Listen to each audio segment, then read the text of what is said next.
Okay, so here we're going to delve into Module 2 of Week 6. We're going to discuss in this module our paraphilic disorders as well as gender dysphoria. Paraphilic disorders are not included in the category of sexual dysfunction, which is indicative of conditions where there is nothing untoward as it regards sexual interest or activity. Okay, so our sexual dysfunction isn't suggesting that there's anything inappropriate about the sexual activity. In that way, paraphilic disorders are not included in that category. Okay,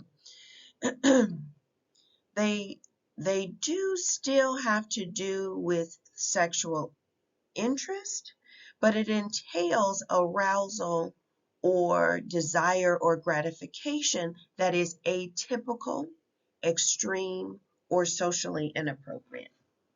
Okay?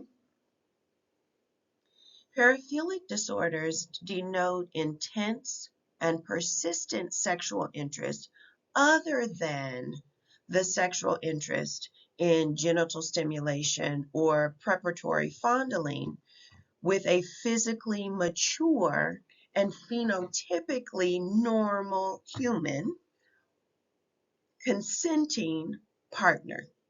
Okay, so hopefully you're hearing the difference there. There is sexual dysfunction, which entails typical, normal, appropriate desire and interest. And this is interest, arousal, gratification that is extreme, atypical, and sexually inappropriate, not targeted necessarily towards humans, consenting adults. Okay?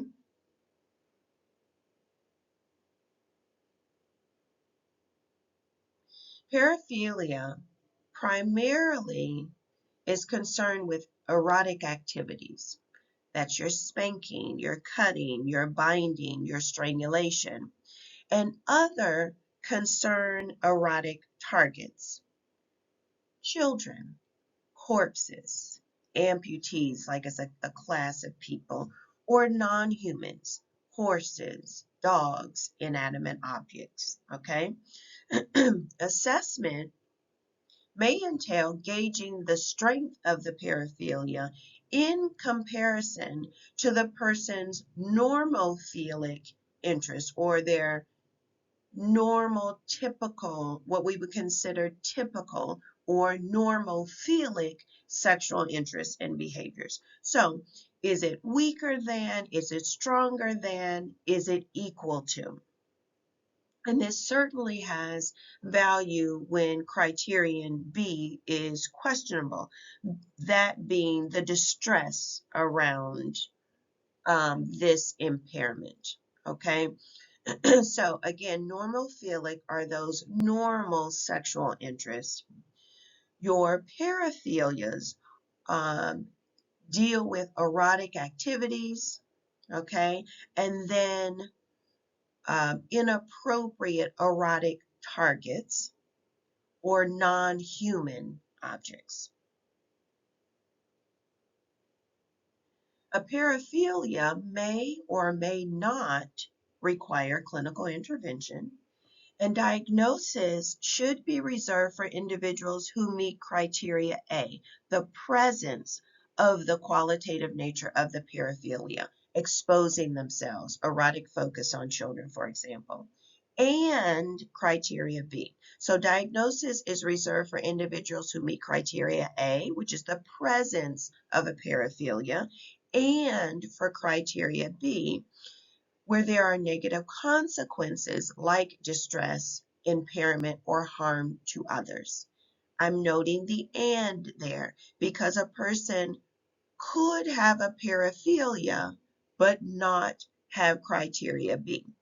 This person would be thought to have a paraphilic disorder if they have both.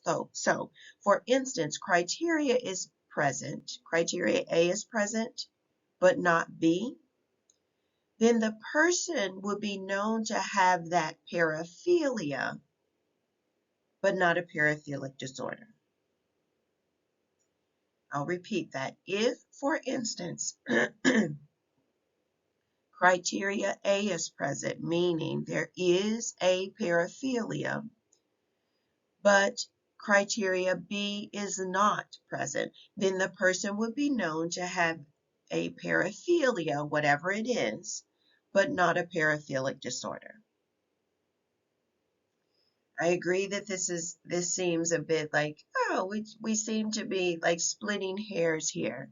But the presence of distress and danger to self or harm to others has always been a definitive feature for diagnosing, if you'll recall from our earlier classes. Just because we may or may not like the presence of the paraphilia doesn't mean that we get to offer a diagnosis if the distress, the impairment is not present. Finally and importantly, more than a single paraphilia can exist, although one may predominate. So you will identify the predominant one, listing that first, but others may also be present. The specifiers are fairly general across the disorders with a variation or two, okay? So you have your specifiers as controlled environment, meaning is the paraphilia present in an environment where there is limited opportunity to act on it, okay? So that could mean that the person has it, a paraphilia, criteria A, but there is no distress or impairment because they're really not in an environment, in which case you would indicate that a paraphilia is present, right? But maybe not a paraphilic disorder at this time because of the controlled environment. But there might have been a paraphilic disorder prior, but because of this controlled environment, criteria B falls off. So hopefully that makes sense. So you're going to indicate if this is in full remission, meaning there are no actions on the urges with a non-consenting other, and there's no distress or impairment for at least 5 years. Okay, this doesn't mean that there is absence of the paraphilia or the paraphilic thinking, the criteria A, right? So full remission means that criteria B is not being realized and 5 years, okay? Unlike some of the others, which has a much shorter time period, like 12 months for full remission, this is a 5-year period. And then you're going to indicate if it is with asphyxiophilia, which is the sexual gratification where there is restricted breathing. This occurs in a sexual masochism, okay? A different age may be associated with each disorder, likely at age 18, but there's an exception for pedophilia. So 18 is the general age at which you would give these paraphilic disorders, but there's the exception with pedophilia where it really has to do with the age differential between the person engaging the paraphilic behavior and the victim of that paraphilia. Okay, so you'll be careful to go to the DSM to look at the age cutoff required to give the diagnosis. So what are our categories here? What are the paraphilic disorders? We have Freuderism disorder, which is arousal from touching or rubbing up against a non-consenting person.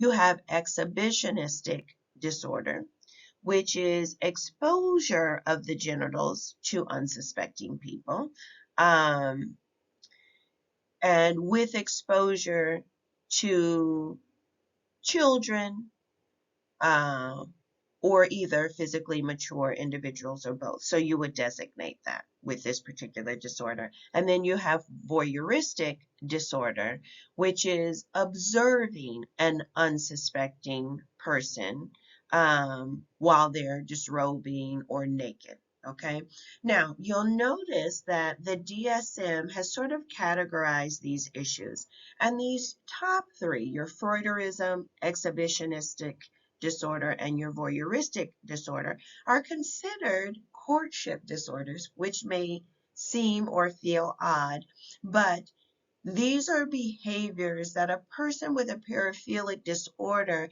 might consider would be engaging to a person that they're interested in. Okay? We have a lot of individuals who may engage Freuderism but may never get treatment.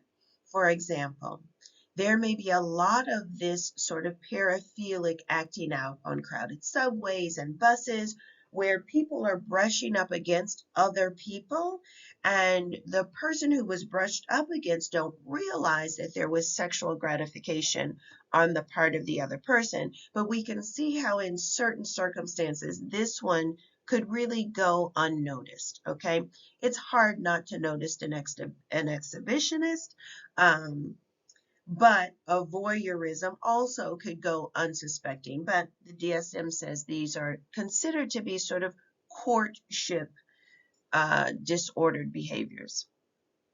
Then we have transvestic disorder, which is arousal from the cross-dressing, or fetishism, or autogenophilia, which is a male imagining himself as female and becoming aroused, right? So either there's arousal in the cross-dressing or a specific disorder in the transvestic disorders for males who become aroused imagining themselves as females, okay? And then we have fetishistic disorder, which is sexual arousal to non-living objects or non-sexual body parts. Remember at the beginning I talked about, or reference the foreplay arousal by the by genitals. This is arousal at other things like toes or ears or eyebrows or something like that. And so these are considered target preference issues. Okay? Excuse me. And then we get down to the bottom three, which is sexual sadism, which is arousal at the psychological and physical suffering of another person,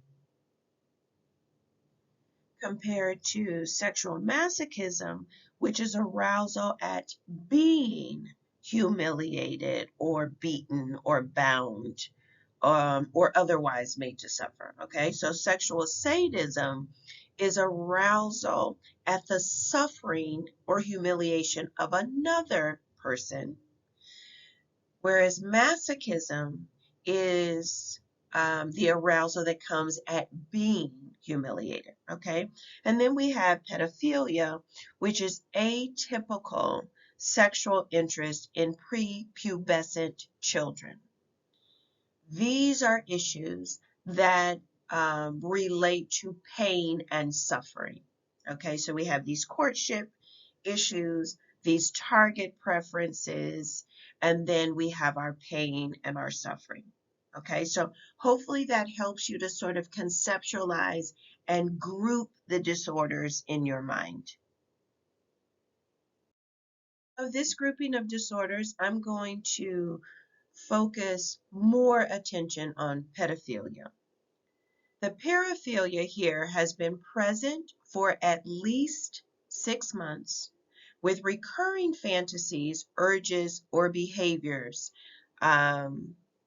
being acted out, okay? There has been action on the urges, or there is distress at having the urge. So we're having these recurrent fantasies and thoughts for at least 6 months, and there's been action on them. If there hasn't been action, there's distress. Pedophiles or individuals with pedophilia can be 16 years of age, okay? Unlike the other categories which require 18, pedophilia can present with individuals 16 years of age with a 5-year difference between them and the victim, okay? So the issue becomes here whether or not there can be pedophilia with a much younger age. I'm going to argue and say I believe that there can be, but the DSM indicates the person is 16 and at least 5 years older than the victim, okay? I would have to do more digging or more research. Certainly you can look around on your own to determine if there have been any changes where, for instance, the person could be 14 and the victim could be 9, right? I believe that is going to be the case where pedophilia could still be given. The specifiers attempt to describe the target, like whether or not the person is focusing only on other family members, meaning this could be more opportunistic in behavior, or if they are attracted to non-family members. We're going to want to indicate the type of attraction and whether it's exclusive to children or if there's also sexual attraction to adults. So exclusive type, meaning it's attraction only to children and no sexual interest, or it's not exclusive to children. We're going to indicate whether or not the attraction is to males, to females, or to both. Okay, so whether it's incest because of the focus only on family members, whether or not it's just exclusive to children, or whether this individual has interest in adults, and then if there is a preference, males, females, or both. Now to our last category for today, and that's going to be gender dysphoria. As with the other categories, you have the primary disorder, in this instance, gender dysphoria, but you also have the categories of other specified and unspecified. So just to refresh your memory, for these latter two categories, the symptom presentation does not meet full criteria for, in this instance, gender dysphoria, even though symptoms are still present. Okay, remember that's the same across all the categories when we get to other specified and unspecified. Symptoms are present, but not full symptom presentation. Still, you want to communicate why you don't think that criteria was met. So for instance, the period of dysphoria was brief, meaning less than the 6 months that's required for a gender dysphoria. When you get to unspecified, full criteria is not met, but you don't choose to specify the reason other than there's insufficient evidence to make the specific diagnosis. So other specified, you're going to say, here is the specific reason why criteria was not met, but I've placed this person in this category. Unspecified, it's just full criteria is not met, but there is no specific one reason. But generally, I'm not meeting time frames or severity or what have you. In previous iterations of the DSM, there was no dysphoric disorder. Instead, the disorder was gender identity disorder, where the desire to be an other gender was considered to be atypical and a clinical indicator of illness. In the DSM-5, the focus is on the dysphoria that is present from the incongruence, and that is the clinical issue. We're no longer saying it's a problem that there is an incongruence. Instead, it's the sadness and the distress that is created that becomes the focus of the clinical treatment. And dysphoria, of course, denotes a sadness or a discontent. In other words, this disorder highlights the distress that may accompany the incongruence between one's experienced or expressed gender and one's assigned gender. Okay? Adults and adolescents can be diagnosed with this disorder along with children, and for both, distress and dissatisfaction have to be present for at least 6 months.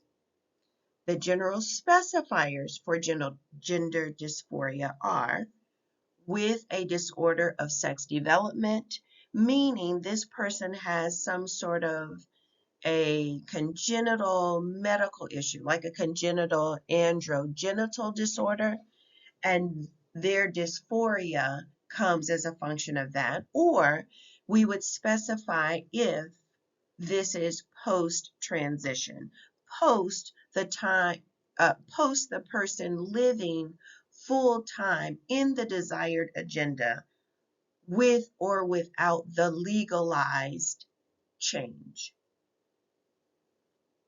As stated, this diagnosis can be given to children. Again, the same 6 months of distress applies, but at least 6 criteria must be met. The criteria are strong desire to be the other gender. Criteria 2, for boys, there's a strong desire for cross-dressing, or for girls, insistence on wearing more typical masculine clothing. Number 3, there's cross-dressing that shows up in their play and their make-believe. Number 4, the preference for toys also matches what is typically associated with the other gender. 5, there's a strong rejection of the toys, the activities that are typically associated with birth gender. 6, playmates are generally of the other gender. 7, there's a strong dislike for their physical anatomy. And then 8, and the last one, there is a strong desire for primary or secondary sex characteristics that match one's experienced gender. In other words, there's a strong desire for breasts for boys. Okay, so those are 8 of the symptoms that must be present to give this diagnosis in children. 6 of those have to be in place. With children, we're going to specify with disorder of sex development, if that is present, if there is some congenital issue, okay? So I gave you the general specifiers, right? But specifically with children, it's just going to be the specifier of with disorder of sexual development. Okay, so hopefully that's clear. Same 6 months, but 6 symptoms have to be met, and then you're going to specify if there is some congenital development issue. The gender dysphoria in adolescents and adults is a 6-month period of distress, but with 2 or more symptoms. 1, you have the incongruence between one's experienced gender and the assigned gender or sex characteristics. 2, the desire to be rid of the primary characteristics because of the marked incongruence. So you may see a lot of women who feel incongruent as women, but feel as men bind their breasts because there's that strong desire to rid themselves of that primary characteristic. Number 3, a strong desire for the primary characteristics of the other gender. 4, strong desire to be the other gender or some alternative gender. And then 5, desire to be treated as the other gender. And then finally 6, the strong belief that feelings and reactions match those of the other gender. So 2 of those, only 2 of those or more, need to be present to qualify for a gender dysphoria disorder in adolescents and adults. Not everybody is going to experience the distress at the incongruence. Others may experience distress at the lack of availability to engage whatever the physical interventions are, hormones or surgery, okay? So there is the distress, and then there's the incongruence and the dysphoria that comes, and then the distress. And the distress shows up in those symptoms. The 8 that I presented for children, where at least 6 of those need to be present. And then for adolescents and adults, 2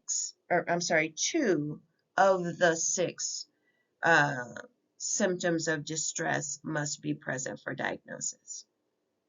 Okay, this is going to do it for week 6 and the lecture videos. I encourage you, like I mentioned at the beginning, pair up. I will encourage you again, try to take the quiz without the book. Test your knowledge. And if you haven't purchased the Call Me Crazy 5 film short, please look for that. It's in various places. That way you have access to that for learning as well. Thank you.